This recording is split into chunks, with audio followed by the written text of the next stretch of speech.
Old Trafford is the home of Manchester United. The five-star stadium seats 75,957 spectators, making it the second largest capacity of any English football stadium after Wembley.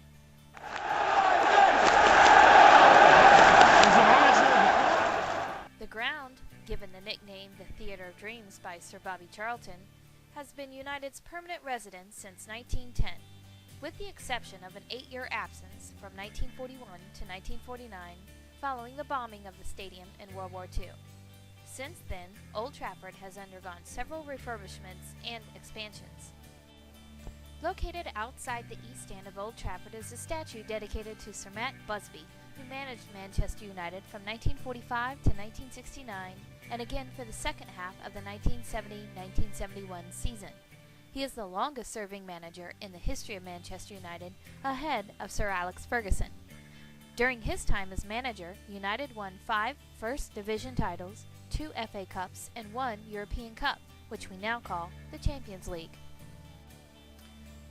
On May 29, 2008, to celebrate the 40th anniversary of Manchester United's first European Cup title, a statue of the club's Holy Trinity of Georgie Best, Dennis Law, and Bobby Charlton, entitled the United Trinity, was unveiled across Sir Matt Busby Way from the East Stand, directly opposite the statue of Busby. Visitors can shop in United's megastore, located in the East Stand. The store carries everything from players' jerseys, backpacks, flags, and other souvenirs. But don't worry, you can also buy these items online at Manchester United's website. There are also museum and stadium tours available. The club opened the stadium for public tours in the mid-1980s.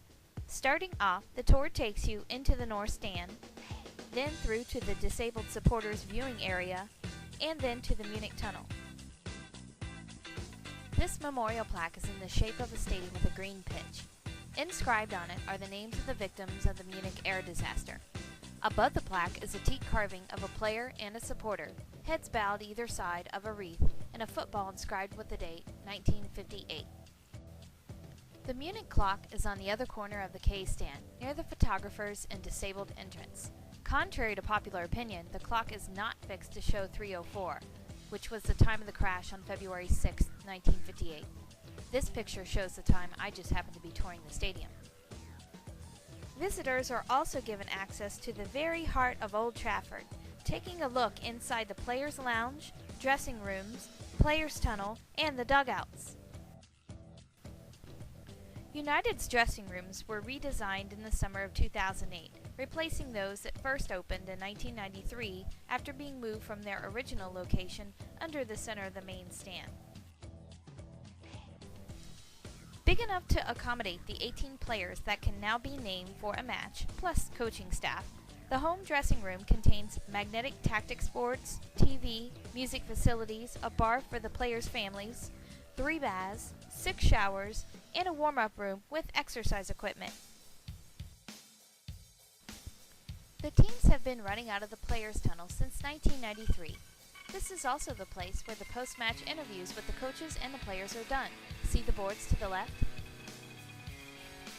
At the front is an extendable cover which protects the players as they enter the pitch. Did you know that the roof of the tunnel can be hydraulically lifted as high as 25 feet to allow large vehicles through? It's handy when giant TV screens need to be transported to the pitch for any other events staged at Old Trafford. The current elevated dugout area in the center of the south stand provides a prime vantage point for Sir Alex Ferguson and his team, within touching distance of the touchline and all the action. The dugout area features seats for substitutes and the backroom team, and also has an underfloor heating to keep the players warm on cold Manchester nights. The Manchester United Museum is split over 3 floors and covers the history of the club, from the years of Newton Heath Cricket and Football Club in 1878 to the present. Level 3 of the museum starts with United's impressive Hall of Silverware. The bigger prizes, such as FA Cups, European Cups, Premier League trophies, and more, are all just replicas. Speaking of trophies, Level 1 of the museum has a room dedicated especially to the treble. Those were the 10 days that propelled United to new heights. victory over the Spurs on May 16, 1999 set the Reds on the way to greatness, tipping Arsenal to the title by a single point. The next weekend, goals from Teddy Sheringham and Paul Scholes secured the FA Cup plus another domestic double. And 4 days later came that unforgettable night against Bayern Munich at Camp Nou.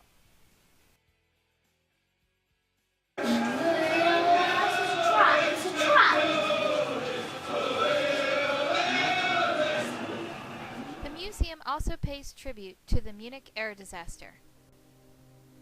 February 6, 1958 was a day of tragedy for United's post-World War II Busby Babes side. En route from a European Cup tie in Belgrade, Serbia, their plane crashed at Munich's airport. 23 people died, including 8 of the Busby's brilliant young team. The oldest, Roger Byrne, was just 28. Busby, given the last rites, miraculously survived to rebuild his empire.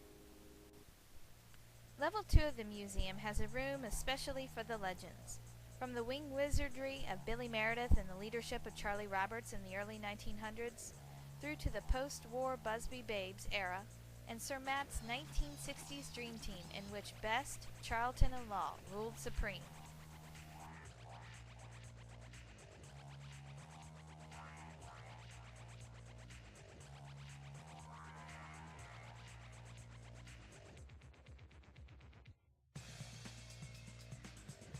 The legends of the Fergie era are also represented, including paraphernalia from Eric Cantona, the King,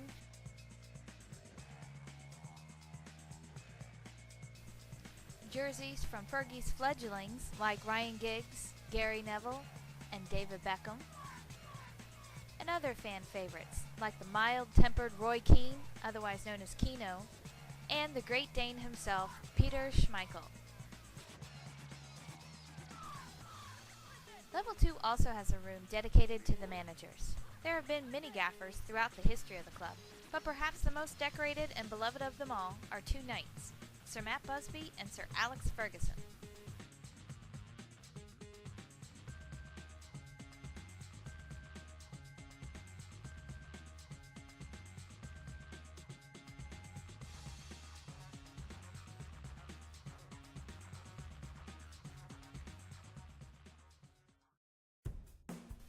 For thousands of football fans, a trip to Old Trafford is more a pilgrimage than a day out, especially if it's United versus Liverpool. This was an experience I'll never forget. First up, the players take to the pitch for a warm-up before the match.